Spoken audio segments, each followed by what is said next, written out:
Hello friends, this is Radha and welcome back to our channel Rama Dheeraj study. Friends, आज की इस video में हम एनटीपीसी एग्जाम्स के लिए मोस्ट एक्सपेक्टेड क्वेश्चंस को डिस्कस करने वाले हैं। फ्रेंड्स, आज के ये क्वेश्चंस एनटीपीसी एग्जाम के साथ ही साथ सभी कॉम्पिटिटिव एग्जाम्स के लिए भी मोस्ट इंपॉर्टेंट है। तो चलिए शुरू करते हैं। आज का हमारा पहला क्वेश्चन है, मछली किसकी सहायता से सांस लेती है? तो मछली अपने गिल की सहायता से, मीन्स की गलफड़ों की सहायता से सांस लेती है। Centre for DNA fingerprint and diagnostic centre कहाँ स्थित है?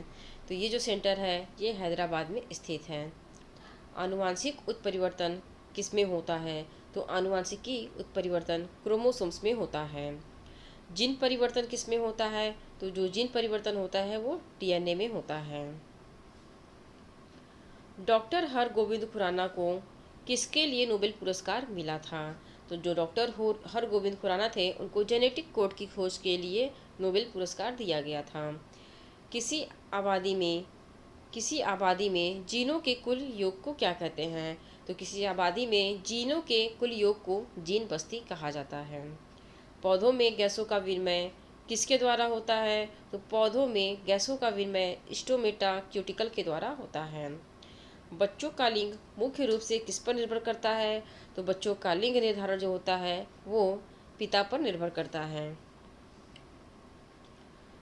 कोशिकाओं में तत्कालीन ऊर्जा उत्पादन के लिए क्या किया जाता है? तो कोशिकाओं में तत्कालीन ऊर्जा उत्पादन के लिए ग्लूकोज लिया जाता है। किसी रेडियो सक्रिय वस्तु से उत्सर्जित अल्फा किरणें क्या हैं? तो जो किसी मीन्स की रेडियो सक्रिय वस्तु से जो उत्सर्जित अल्फा किरणें हैं वह हीलियम नाभिक होती हैं। सोडियम क्लोराइड में क्या होता है? तो सोडियम क्लोराइड में वैद्युत संयोजी बंध होता है। रासायनिक यौगिक की सबसे छोटी संभावी यूनिट क्या होती है? तो रासायनिक यौगिक की सबसे छोटी संभावी यूनिट अणु होती है। प्रकाश वर्ष किसका इकाई होता है? तो प्रकाश वर्ष दूरी का इकाई होता है।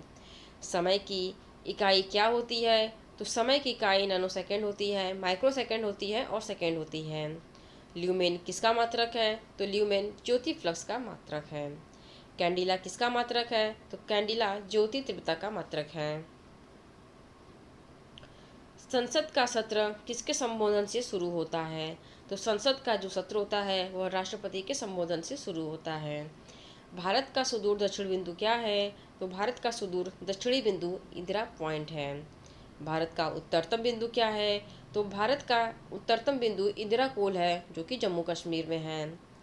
भारत का पश्चिमी बिंदु क्या है? तो भारत का पश्चिमी बिंदु गौर माता है जो कि गुजरात में है। भारत का पूर्वी बिंदु क्या है? तो भारत का पूर्वी बिंदु किबिथु है जो कि अरुणाचल प्रदेश में है। भारत का एकमात्र जिला कौन सा है जो 4 राज्यों को स्पर्श करता है? तो भारत का सोनभद्र जिला जो है वो 4 राज्यों को स्पर्श करता है। भारत तथा पाकिस्तान के बीच कौन सी सीमा निर्धारित की गई है? तो भारत तथा पाकिस्तान के बीच रेड क्लिफ रेखा निर्धारित की गई है। डूरंड लाइन भारत और किस देश के बीच निर्धारित की गई है? तो डूरंड लाइन भारत और अफगानिस्तान के बीच निर्धारित की गई है। भारत का कौन सा राज्य जो बांग्लादेश से 3 ओर से घिरा हुआ है? तो भारत का जो त्रिपुरा राज्य है वह बांग्लादेश से 3 ओर से घिरा हुआ है। हिमालय की नवीनतम पर्वत श्रेणी कौन सी है? तो हिमालय की नवीनतम पर्वत श्रेणी शिवालिक श्रेणी है। भारत का सबसे बड़ा हिमनद कौन सा है? तो भारत का सबसे बड़ा हिमनद सियाचिन है। नर्मदा और ताप्ती के बीच कौन सी पर्वत श्रेणी स्थित है? तो नर्मदा और ताप्ती के बीच सतपुड़ा पर्वत श्रेणी स्थित है। सतपुड़ा की सबसे ऊंची चोटी कौन सी है? तो सतपुड़ा की सबसे ऊंची चोटी धूपगढ़ चोटी है। दक्षिण भारत की सबसे ऊंची चोटी कौन सी है? तो दक्षिण भारत की सबसे ऊंची चोटी अनाईमुड़ी है। स्वराज पार्टी की स्थापना किसने की थी? तो स्वराज पार्टी की स्थापना मोतीलाल नेहरू ने की थी। 19 मार्च से 4 अप्रैल 2022 तक 35वां सूरजकुंड अंतर्राष्ट्रीय शिल्प मेला किस शहर में आयोजित किया गया था? तो यह मेला फरीदाबाद में आयोजित किया गया था। आदि शंकराचार्य की गुफा कहाँ स्थित है? तो आदि शंकराचार्य की गुफा ओंकारेश्वर में स्थित है। बिजोलिया शिलालेख को किस रूप से भी जाना जाता है? तो ये जो बिजोलिया शिलालेख है उसे चौहान शिलालेख के रूप में भी जाना जाता है। भारत की सबसे बड़ी ताजे पानी की झील कौन सी है? तो भारत की सबसे बड़ी ताजे पानी की झील वूलर झील है। भारत की पहली पूर्णकालिक महिला रक्षा मंत्री कौन है? तो भारत की पहली पूर्णकालिक महिला रक्षा मंत्री निर्मला सीतारमण है।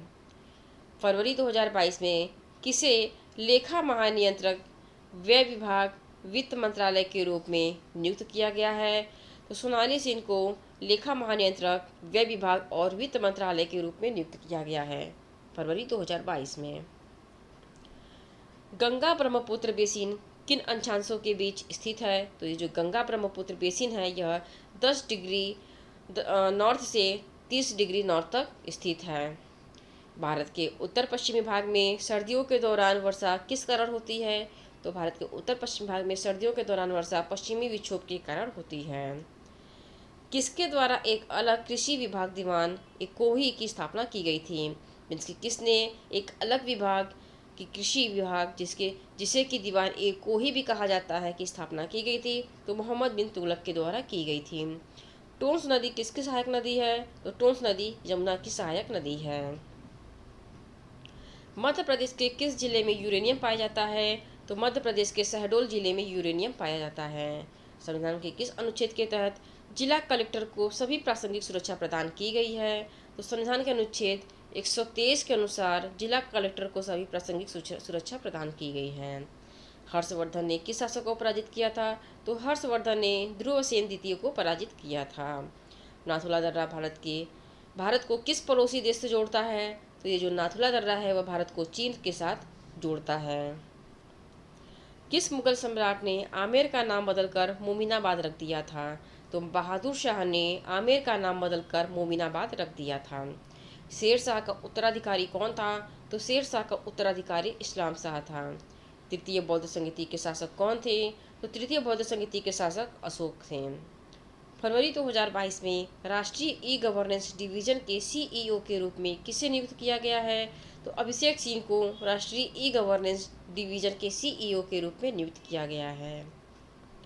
जुआनजेंग किस देश के प्रसिद्ध विद्वान थे जो बौद्ध धर्म ग्रंथों का अध्ययन करने के लिए विजयवाड़ा में रुके थे?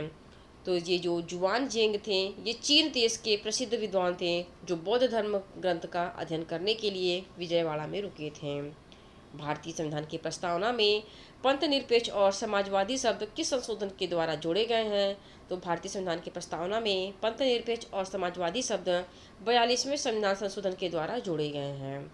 फ्रेंड्स, आज के लिए बस इतना ही।